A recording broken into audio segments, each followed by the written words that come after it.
Homelander और बालवीर के बीच में कभी फाइट होता है तो कौन जीतेगा।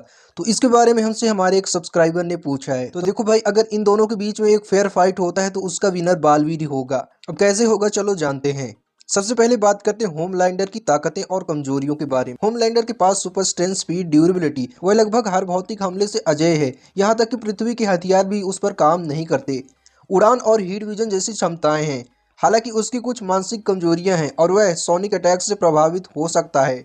सबसे महत्वपूर्ण बात, कॉमिक्स और संबंधित कहानियों से पता चलता है कि वह जादू यानी मैजिक के प्रति संवेदनशील हो सकता है, ठीक वैसे ही जैसे सुपरमैन होता है।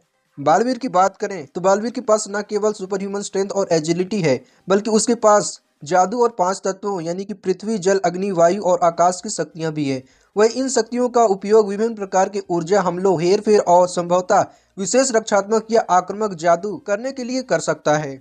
तो अगर जीत के कारण की बात करें तो होमलैंडर मुख्य रूप से भौतिक हमलों पर निर्भर करता है और भौतिक क्षति के प्रति अविश्वसनीय रूप से प्रतिरोधी है। लेकिन बालवीर की शक्तियां भौतिक दायरे से परे है, क्योंकि वह जादू और तात्विक ऊर्जा का प्रयोग करता है। जादू उन कुछ चीजों में से एक है जो होमलैंडर को नुकसान पहुंचा सकती है, क्योंकि उसके पास इसके खिलाफ कोई अज्ञात प्रतिरक्षा नहीं है। बालवीर अपनी जादुई क्षमताओं का उपयोग करके होमलैंडर की अजेयता को बाईपास कर सकता है और उसे हरा सकता है, जबकि होमलैंडर के भौतिक हमले और हीट विजन शायद बालवीर के जादुई ढाल या तात्विक हेरफेर के खिलाफ अप्रभावी हो सकते हैं। इसलिए मेरे हिसाब से अगर होमलैंडर बालवीर से भिड़ता है तो बालवीर होमलैंडर को बहुत बुरी तरह से हरा सकता है अपनी पावर्स की मदद से।